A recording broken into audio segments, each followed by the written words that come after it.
J'ai eu un accident de rugby en 2009 alors que j'avais 15 ans et que je venais d'intégrer le pôle espoir rugby à Dijon. Nous sommes au CREPS à Vichy, l'un des 17 centres de ressources, d'expertise et de performance sportive du territoire. C'est là que l'équipe de France de rugby fauteuil s'est donné rendez-vous pour un stage d'entraînement à quelques semaines des Jeux paralympiques de Paris. Là aussi que nous avons retrouvé Corentin Le Guen, l'un des athlètes handisport de cette discipline spectaculaire, ancien joueur valide, victime d'un accident. C'est après une touche, un regroupement qui s'est formé. Donc j'ai la 6e cervicale qui est passée au même niveau que la 5e, avec la moelle épinière sectionnée et ça m'a laissé tétraplégique.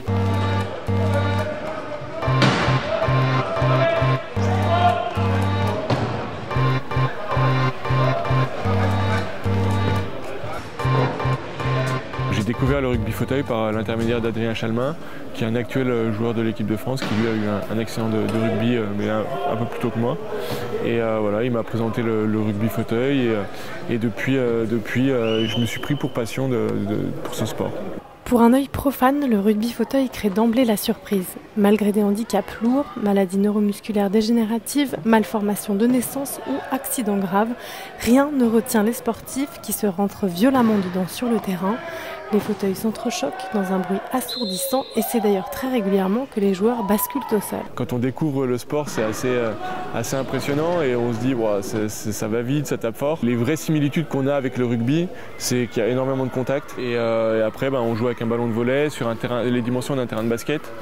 Pendant l'entraînement, et même si la plupart des joueurs sont autonomes dans leur vie de tous les jours, Moustapha Radji n'est jamais bien loin. Il faut dire qu'il est l'infirmier de l'équipe de France de rugby fauteuil depuis maintenant 8 ans. Avec d'autres soignants, médecins, kinésithérapeutes, il s'efforce de répondre au mieux aux besoins des joueurs. Hop. Tout est retiré, c'est cool. Bah, elle fait droit l'erreur là mec. Ouais. 1, 2, 3. Ok. L'un des rôles de l'infirmier, fluidifier les actions des joueurs au quotidien. Chez moi, j'ai jamais besoin d'infirmier ou d'infirmière. En tout cas, voilà, pas pour l'instant. J'espère que ça ne va pas arriver maintenant.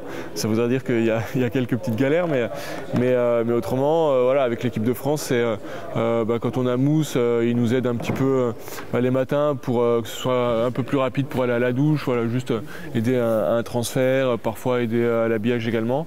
Et puis surtout quand on est en jeu, pour les sondages, quand on a besoin de se sonder rapidement, voilà, ils sont très réactifs, donc c'est plutôt sympa. Faciliter les choses, des aides à l'habillage, au nursing, et ça va être principalement sur les déplacements quand on va être sur des compétitions à l'étranger, dans des hôtels qui ne sont pas forcément adaptés, de créer des adaptations pour qu'ils soient autonomes ou sinon qu'ils puissent faire leurs soins habituels. Après, ça va être surtout la gestion de problématiques qui sont assez récurrentes dans le handicap, c'est-à-dire les infections urinaires, la prévention du risque d'escarre. Je vais avoir des plaies à gérer souvent parce qu'il y a des chocs et puis avoir la gestion de la fatigue également. Quand on a un accident, on est obligé en tout cas quand on devient tétraplégique, on est obligé de réapprendre à connaître son corps et surtout réapprendre à tout faire. Réapprendre à tout faire, à s'habiller, à se laver, à réaliser ses transferts. Il aura fallu 1 an de rééducation à Corentin pour retrouver les bases grâce au tout début au conseil des soignants et à une bonne dose de persévérance et environ 7 ans pour retrouver toute son autonomie. J'ai été obligé d'être plus patient également puisque tout prend plus de temps. Le matin, au lieu de se préparer en 5 minutes, ça prend parfois une demi-heure, 1 heure. Monter dans la voiture, ça prend plus de temps, même si on fait tout seul. Et ce qui, je pense, et en tout cas pour moi, c'est super important de pouvoir être autonome au maximum. Non, au minimum, c'est vraiment au minimum, ça peut. Il faut juste que ça...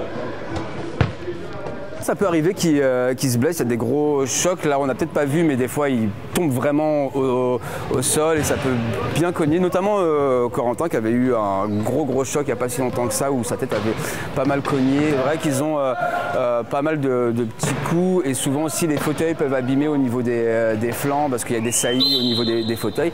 Et ça, c'est tout un suivi. Du coup, on essaie de mettre des adaptations, des petits pansements. Oh, t'as fait un petit tape? Ouais, j'ai mal au poignet.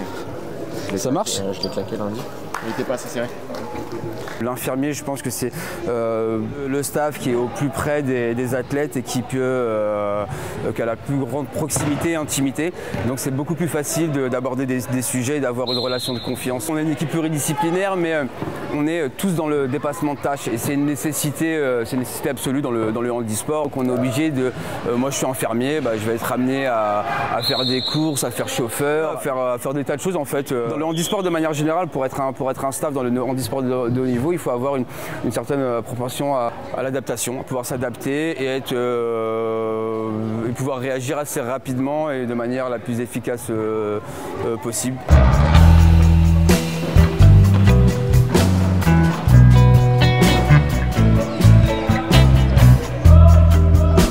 Les qualités de jeu de Corentin Le Guen lui permettent d'intégrer l'équipe de France de rugby fauteuil en 2015, 4 ans seulement après avoir commencé ce sport.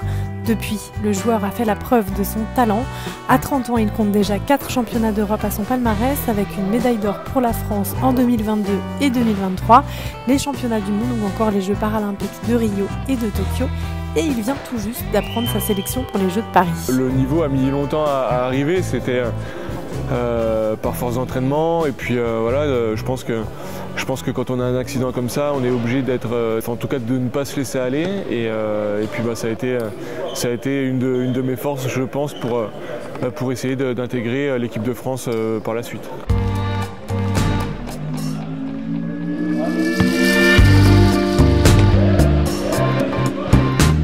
Amener les joueurs au plus haut niveau représente beaucoup de travail, beaucoup d'entraînement, de stages, de tournois pour progresser à la fois sur le plan physique mais aussi technique et stratégique.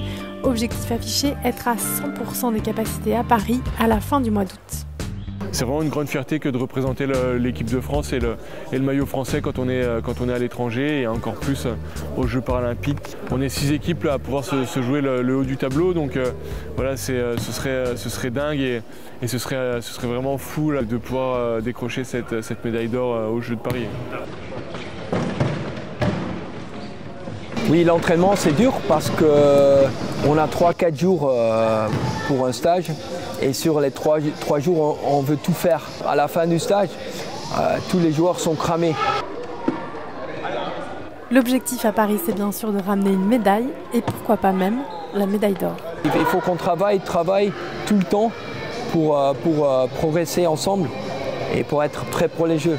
Parce que le top mondial là-bas va être très difficile à battre, mais on est dedans et on peut les battre. Corentin, c'est un très bon défenseur. Dans sa classe, il a la classe 0,5 et dans sa classe, il est un des meilleurs joueurs du monde. Il est très très fort et même avec la balle, il joue très bien, il a beaucoup de vitesse, donc c'est une vraie force. Donc c'est un joueur très important pour l'équipe de France. La journée d'entraînement s'achève sur des ateliers pour favoriser la cohésion d'équipe, ambiance légère, comme une pause bienvenue avant le grand rendez-vous des Jeux. Je pense que ce qui est à retenir, c'est qu'il faut nous suivre du 29 août au 2 septembre.